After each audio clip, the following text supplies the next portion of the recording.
Today we're going to be reading chapter 9 of Harry Potter and the Sorcerer's Stone, The Midnight Duel. I hope that you guys enjoy.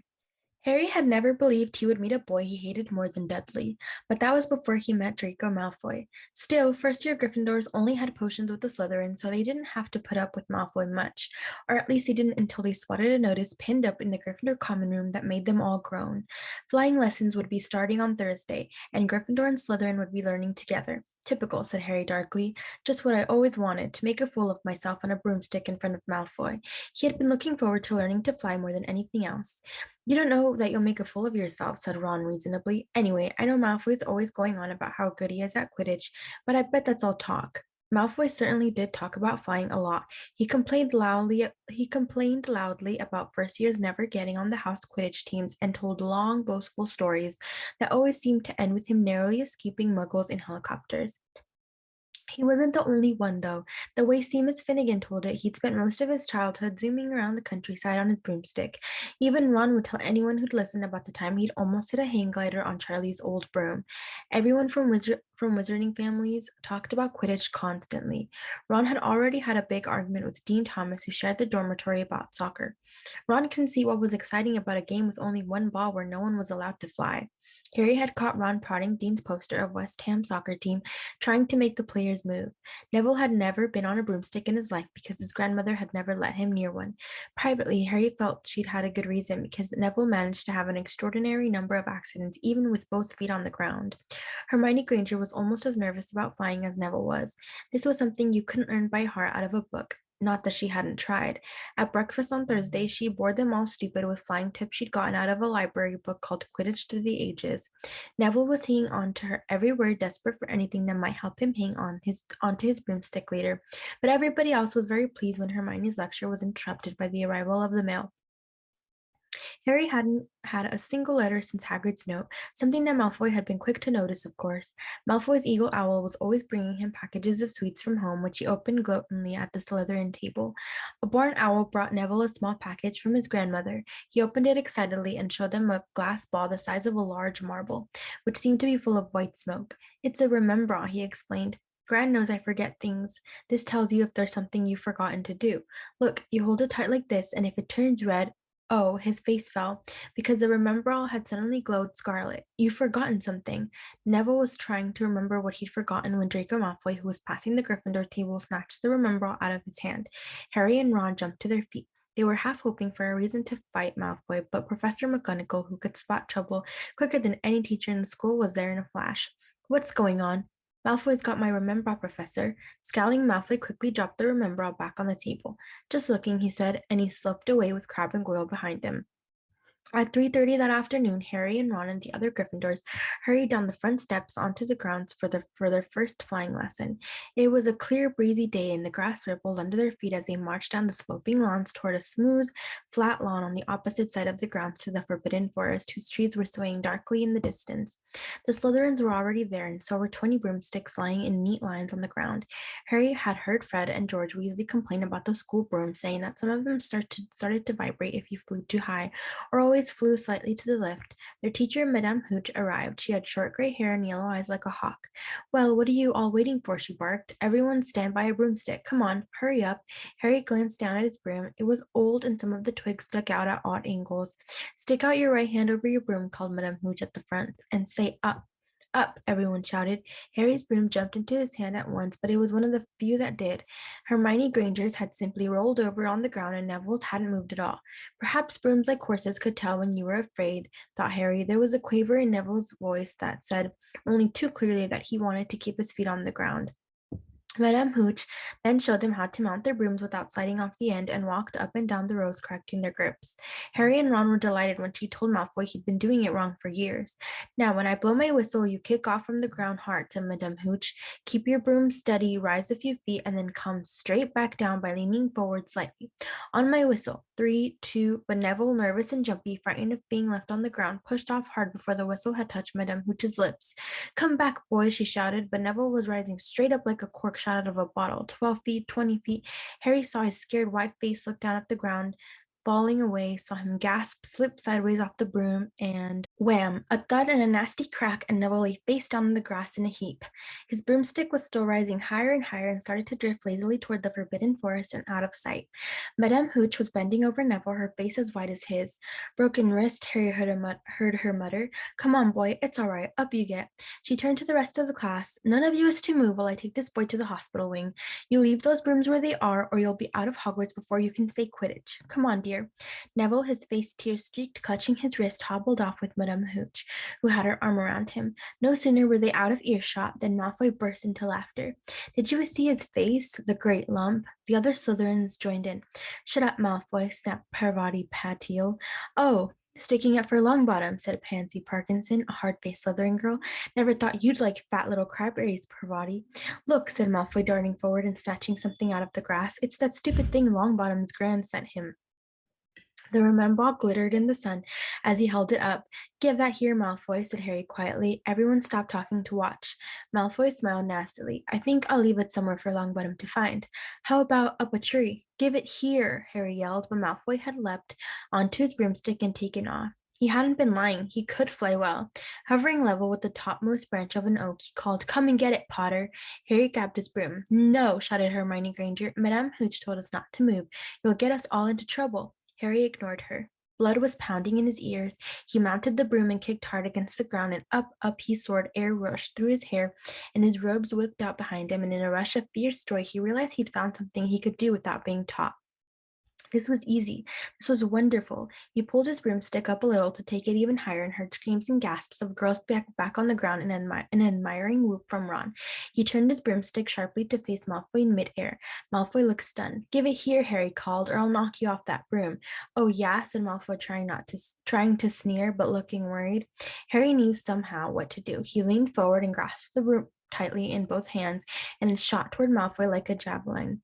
Malfoy only just got out of the way in time. Harry made a sharp about face and held the broom steady. A few people below were clapping. No Crab and Goyle up here to save your neck, Malfoy, Harry called.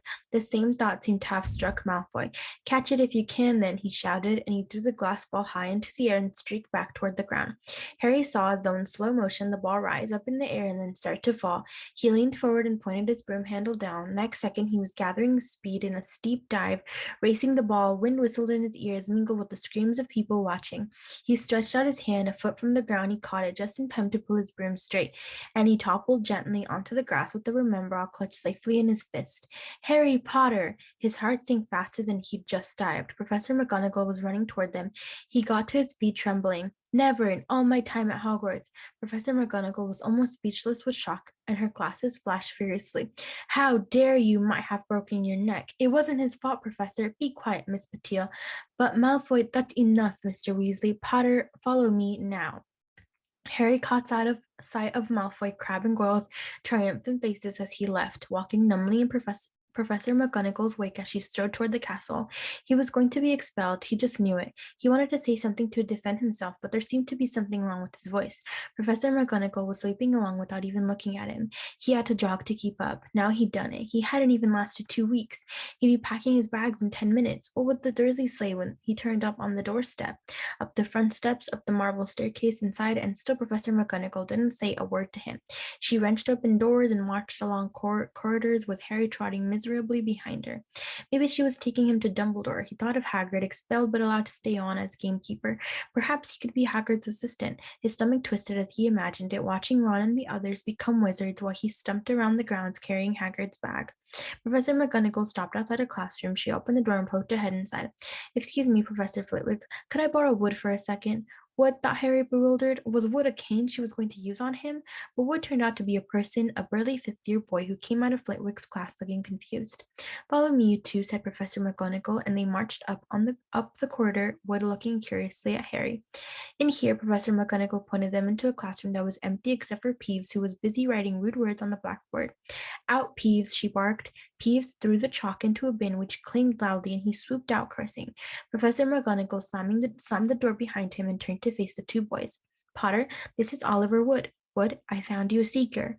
Wood's expression changed from puzzlement to delight. Are you serious, Professor? Absolutely, said Professor McGonagall crisply. The boy's a natural. I've never seen anything like it. Was that your first time on a broomstick, Potter? Harry nodded silently. He didn't have a clue what was going on, but he didn't seem to be being expelled, and some of the feelings started coming back to his legs. He caught that thing in his hand after a 50-foot dive, Professor McGonagall told Wood.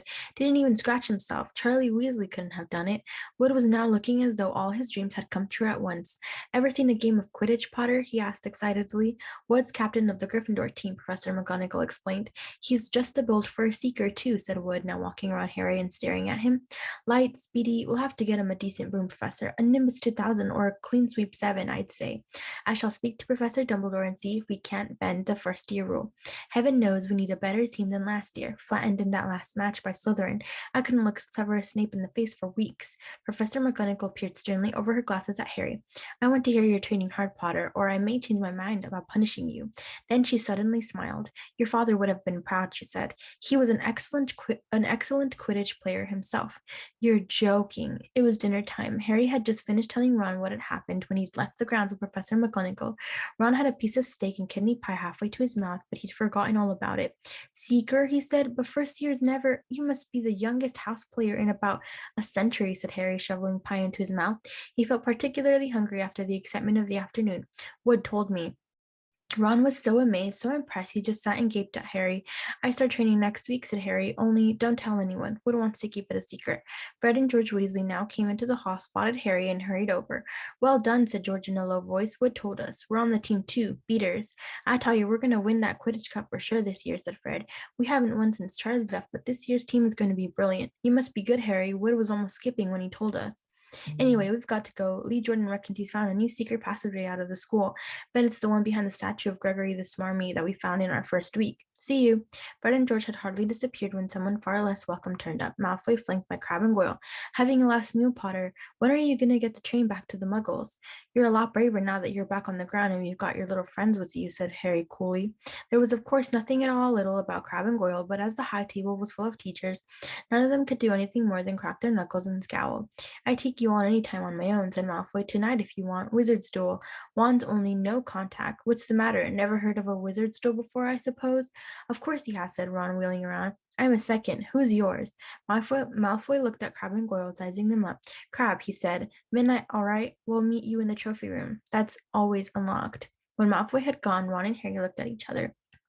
What is a wizard's duel, said Harry, and what do you mean you're my second? Well, a second's there to take over if you die, said Ron casually, getting started at last on his cold pie. Catching the look on Harry's face, he added quickly, but people only die in proper duels, with real wizards. The most you and Malfoy be able to do is send sparks at each other. Neither of you knows enough magic to do any real damage. I bet he expected you to refuse anyway. And what if I wave my wand and nothing happens? Throw it away and punch him on the nose, Ron suggested. Excuse me. They both looked up. It was Hermione Granger. Can a person eat in peace in this place? Said Ron. Hermione ignored him and spoke to Harry. I couldn't help overhearing what you and Malfoy were saying. Bet you could, Ron muttered. And you mustn't go wandering around the school at night.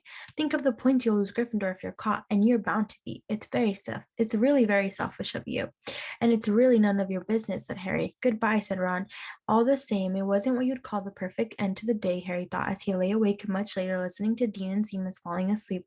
Neville wasn't back from the hospital wing. Ron had spent all evening giving him advice such as, if he tries to curse you, you'd better dodge it because I can't remember how to block them.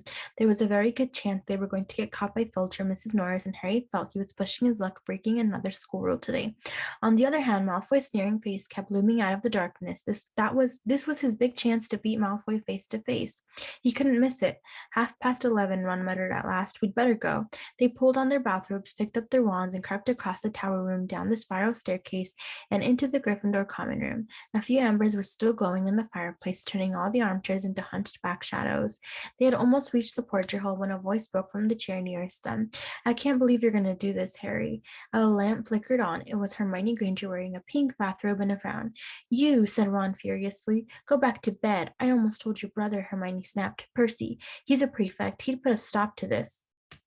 Harry couldn't believe anyone could be so interfering. Come on, he said to Ron. He pushed open the portrait of the fat lady and climbed through the hole. Hermione wasn't going to give up that easily. She followed Ron through the portrait hole, hissing at them like an angry goose. Don't you care about Gryffindor? Do you only care about yourselves? I don't want Slytherin to win the House Cup, and you'll lose all the points I got from Professor McGonagall for knowing about switching spells. Go away. All right, but I warned you. You just remember what I said when you're on the train home tomorrow. You're so, well, what they were, they didn't find out. Hermione had turned to the portrait of the fat lady to get back inside and found herself facing an empty painting. The fat lady had gone on a nighttime visit and Hermione was locked out of Gryffindor Tower. Now, what am I going to do? She said shrilly. That's your problem, said Ron. We've got to go. We're going to be late. They hadn't even reached the end of the corridor when Hermione caught up with them. I'm coming with you, she said. You are not. Do you think I'm going to stand out here and wait for Filch to catch me? If he finds all three of us, I'll tell him the truth, that I was trying to stop you and you can back me up. You've got some nerve, said Ron loudly. Shut up, both of you, said Harry sharply. I heard something. It was a sort of snuffling. Mrs. Norris, breathed Ron, squinting through the dark. It wasn't Mrs. Norris. It was Neville. He was curled up on the floor, fast asleep, but jerked suddenly awake as they crept near. Thank goodness you found me. I've been out here for hours. I couldn't remember the new password to get into bed. Keep your voice down, Neville. The password's pig snap, but it won't help you now. The fat lady's gone off somewhere. How's your arm? Said Harry. Fine, said Neville, showing them. Madame Pomfrey mended it in about a minute. Good. Well, look, Neville, we've got to be somewhere. We'll see you later. Don't leave me, said Neville, scrambling to his feet. I don't want to stay here alone. The Bloody Baron's been passed twice already. Ron looked at his watch and then glared furiously at Hermione and Neville. If either of you get us caught, I'll never rest until I learn that curse of the bogies Quirrell told us about and used it on you. Hermione opened her mouth, perhaps to tell Ron exactly how to use the curse of the bogies, but Harry hissed at her to be quiet and beckoned them all forward. They flitted along corridors, stripped with bars of moonlight from the high windows. At every turn, Harry expected to run into Filch or Mrs. Norris, but they were lucky. They sped up a staircase to the third floor and tiptoed toward the trophy room. Malfoy and Crabbe weren't there yet. The crystal trophy cases glimmered where the moonlight caught them. Cups, shield plates, and statues of winged silver and gold in the darkness. They edged along the walls, keeping their eyes on the door at either end of the room. Harry took out his wand in case Malfoy left it and started at once. The minutes crept by. He's late. Maybe he's chickened out, Ron whispered. Then a noise in the next room made them jump. Harry had only just raised his wand when they heard someone speak, and it wasn't Malfoy. Sniff around, my sweet. They might be lurking in a corner. It was Filch speaking to Mrs. Norris. Horror struck, Harry waved madly at the other three to follow him as quickly as possible. They scurried silently toward the door away from Filch's voice. Neville's robes had barely whipped around the corner when they heard Filch enter the trophy room. They're in here somewhere, they heard him mutter, probably hiding. This way, Harry mocked to the others, and petrified, they began to creep down a long gallery full of suits of armor. They could hear Filch getting near. Neville suddenly let out a frightened squeak and broke into a run. He tripped, grabbed Ron around the waist, and the pair of them toppled right into a suit of armor. The clanging and crashing were enough to wake the whole castle. Run, Harry yelled, and the four of them sprinted down the gallery, not looking back to see whether Filch was following. They swung around the doorpost and galloped down one corridor, then another, Harry in the lead, without any idea where they were or where they were going. They ripped through a tapestry and found themselves in a hidden passageway, hurled along it, and came out near their charms classroom, which they knew was miles from the trophy room. I think we've lost him, Harry panted, leaning against the cold wall and wiping his forehead. Neville was bent double, wheezing and spluttering. I told you, Hermione gasped, clutching at the stitch in her chest. I told you. We've got to get back to Gryffindor Tower, said Ron, quickly as possible. Malfoy tricked you, Hermione said to Harry. You realize that, don't you? He was never going to meet you. Filch knew someone was going to be in the trophy room. Harry must have tipped him off. Harry thought she was probably right, but he wasn't going to tell her that. Let's go. It wasn't going to be that simple. They hadn't gone more than a dozen paces when a doorknob rattled and something came shooting out of a classroom in front of them. It was Peeves. He caught sight of them and gave a squeal of delight. Shut up, Peeves, please. You'll get us thrown out, Peeves cackled. Wandering around at midnight, echoed Firsties. Tut, tut, tut. Naughty, naughty, you'll get caught. Caughty, not if you don't give us away, Peeves, please. Should tell Filch I should, said Peeves in a saintly voice, but his eyes glittered wickedly. It's for your own good, you know. Get out of the way, snapped Ron, taking a swipe at Peeves. This was a big mistake. Students out of bed, Peeves bellowed. Students out of bed down the charms corridor. Ducking under Peeves, they ran for their lives right to the end of the corridor, where they slammed into a door, and it was locked. This is it, Ron moaned as they pushed helplessly at the door. We're done for. This is the end. They could hear footsteps, Filch running as fast as he could toward Peeves' shouts. Oh, move over, Hermione snarled. She grabbed Harry's wand, tapped the lock, and whispered, Alohomora. The lock clicked and the door swung open. They piled through it, shut it quickly, and pressed their ears against it, listening. Which way did they go, Peeves? Filch was saying. Quick, tell me. Say please. Don't mess with me, Peeves. Now, where did they go? Shan't say nothing if you don't say please, said Peeves in his annoying sing-song voice. All right, please. Nothing, haha, told you I wouldn't say nothing if you didn't say please, ha ha ha, and they heard the sound of peas whooshing away and Filch cursing in rage. He thinks the door is locked, Harry whispered. I think we'll be okay. Get off, Neville, for Neville had been tugging on the sleeve of Harry's bathrobe for the last minute. What? Harry turned around and saw quite clearly what. For a moment he was sure he'd walked into a nightmare. This was too much on top of everything that had happened so far. They weren't in a room as he had supposed. They were in a corridor, the forbidden corridor on the third floor, and now they knew why it was forbidden. They were looking straight into the eyes of a monstrous dog, a dog that filled the whole space between ceiling and floor. He had 3 heads, 3 pairs of rolling mad eyes, 3 noses twitching and quivering in their direction, 3 drooling mouths, saliva hanging in slippery ropes from yellowish fangs. It was standing quite still, all 6 eyes staring at them, and Harry knew that the only reason they weren't already dead was that their sudden appearance had taken it by surprise. But it was quickly getting over that. There was no mistaking what those thunderous growls meant. Harry groped for the doorknob. Between Filch and death, he'd take Filch. They fell backward. Harry slammed the door shut and they ran. They almost flew back down the corridor. Filch must have hurried off to look for them somewhere else because they didn't see him anywhere. But they hardly cared. All they wanted to do was put as much space as possible between them and that monster. They didn't stop running until they reached the portrait of the fat lady on the 7th floor. Where on earth have you all been? She asked, looking at their bathrobes hanging off their shoulders and their flushed, sweaty faces. Never mind that. Pig snout, panted Harry, and the portrait sung forward. They scrambled into the common room and collapsed, trembling into armchairs. It was a while before any of them said anything. Neville indeed looked as if he'd never speak again. What do you think they're doing keeping a thing like that locked up in a school, said Ron, finally. If any dog needs exercise, that one does. Hermione had got both her breath and her bad temper back again. You don't use your eyes, any of you, do you? She snapped. Didn't you see what it was standing on? The floor, Harry suggested. I wasn't looking at its feet. I was too busy with its heads. No, not the floor. It was standing on a trapdoor. It's obviously guarding something. She stood up, glaring at them. I hope you're pleased with yourselves. We could have all been killed. Or worse, expelled. Now, if you don't mind, I'm going to bed. Ron stared after her, his mouth open. No, we don't mind, he said. You'd think we dragged her along, wouldn't you? But Hermione had given Harry something else to think about as he climbed back into bed. The dog was guarding something. What had Hagrid said? Gringotts was the safest place in the world for something you wanted to hide, except perhaps Hogwarts. It looked as though Harry had found where the grubby little package from Vault 713 was. Okay, members, that was Chapter 9 of Harry Potter and the Sorcerer's Stone. I'm going to read off 3 comprehension questions, and please answer them down below if you can. So, number 1, how did Harry do flying on the broom for the first time? Number 2, what position in Quidditch did Professor McGonagall want Harry to play? Question number 3, what was in the Forbidden Corridor on the 3rd floor? So I hope that you guys enjoyed this chapter and that you guys stay tuned for the next chapter. Bye!